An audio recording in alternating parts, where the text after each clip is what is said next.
7-8 ತಿಂಗಳಿಂದನೇ start ಆಗಿತ್ತು. ಅಂದರೆ leaders approach ಆಗೋದು ಅಂತಲ್ಲ, ಒಟ್ಟು 7-8 ತಿಂಗಳಿಂದ ಭಾಳ ಜನರು ಆ ಒಂದು ಅಪೇಕ್ಷೆ ಪಡ್ತಾಯಿದ್ರು. ಅಲ್ಲ, ಈಗ ಲೋಕಸಭೆ ಚುನಾವಣೆಗೆ ಖಂಡಿತ ಜಗದೀಶ್ ಶೆಟ್ಟರ್ ಅವರು ಏನು ಬಿ ಜೆ ಪಿ ಪಕ್ಷಕ್ಕೆ ಹೆಚ್ಚಿನ ಶಕ್ತಿ ಮೀರಿ ಓಡಾಡಿ ಅತಿ ಹೆಚ್ಚಿನ ಸ್ಥಾನಗಳು ಬಿ ಜೆ ಪಿಗೆ ಬರಲಿದೆ.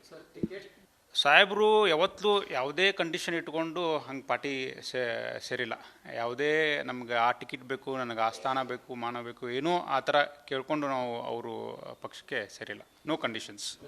ಅಲ್ಲ, ಈಗ ಜಗದೀಶ್ ಶೆಟ್ಟರ್ ಅವರು ಅದೇ ಹೇಳಿದ್ರಲ್ಲ, ಅವರು ಬೇಕಾದ್ರೆ ನೀವು ಪ್ರೆಸ್ ಮೀಟು ನೋಡಿದ್ರಿ. ಇವತ್ತು ಬೆಳಿಗ್ಗೆ ಅಮಿತ್ ಶಾಜಿ ಅವ್ರನ್ನ ಭೇಟಿಯಾಗಿ, ಇಲ್ಲ ನೀವು ಬಂದರೆ ಒಳ್ಳೆಯದಾಗುತ್ತೆ, ಒಳ್ಳೆಯ ಮಾತುಕತೆ ಆಗಿದೆ ಅಮಿತ್ ಶಾಜಿ ಅವ್ರ ಜೊತೆ. ಆಮೇಲೆ ಪಕ್ಷದಿಂದ ಭಾಳಷ್ಟು ಪ್ರೆಷರ್ ಬಂತು, ಅದಕ್ಕೆ ಜಗದೀಶ್ ಶೆಟ್ಟರ್ ಅವರೇ ಉತ್ತರ ಕೊಡಲಿದ್ದಾರೆ.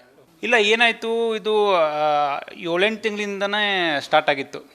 ಅಂದರೆ ಲೀಡರ್ಸ್ ಅಪ್ರೋಚ್ ಆಗೋದು ಅಂತಲ್ಲ, ಒಟ್ಟು 7-8 ತಿಂಗಳಿಂದ ಭಾಳ ಜನರು ಆ ಒಂದು ಅಪೇಕ್ಷೆ ಪಡ್ತಾಯಿದ್ರು. ಲೋಕಸಭೆ ಚುನಾವಣೆಗೆ ಹೆಲ್ಪ್ ಆಗುತ್ತೆ ಬಿಜೆಪಿ.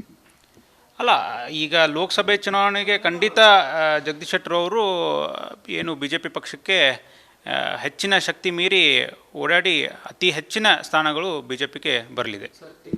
ಜಗದೀಶ್ ಶೆಟ್ಟರ್ ಅವರಿಗೆ ಹಾವೇರಿ ಟಿಕೆಟ್ ಕೊಡ್ತಾರೆ. ಸಾಹೇಬರು ಯಾವತ್ತೂ ಯಾವುದೇ ಕಂಡೀಷನ್ ಇಟ್ಕೊಂಡು ಹಂಗೆ ಪಾರ್ಟಿ ಸೇರಿಲ್ಲ. ಯಾವುದೇ ನಮ್ಗೆ ಆ ಟಿಕೆಟ್ ಬೇಕು, ನನಗೆ ಆ ಸ್ಥಾನ ಬೇಕು, ಮಾನ ಬೇಕು, ಏನೂ ಆ ಥರ ಕೇಳಿಕೊಂಡು ನಾವು ಅವರು ಪಕ್ಷಕ್ಕೆ ಸೇರಿಲ್ಲ. No conditions. ಇನ್ನೊಂದು, ಕಾಂಗ್ರೆಸ್ನವರು ಆರೋಪ ಮಾಡ್ತಿದ್ದಾರೆ ಸರ್, ಜಗದೀಶ್ ಶೆಟ್ಟರ್ ಅವರು ಅವಕಾಶವಾದಿ.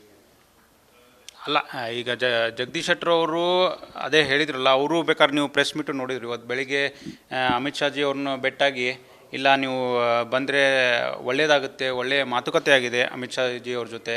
ಆಮೇಲೆ ಪಕ್ಷದಿಂದ ಭಾಳಷ್ಟು ಪ್ರೆಷರ್ ಬಂತು, ಅದಕ್ಕೆ ಜಗದೀಶ್ ಶೆಟ್ಟರ್ ಅವರೇ ಉತ್ತರ ಕೊಡಲಿದ್ದಾರೆ.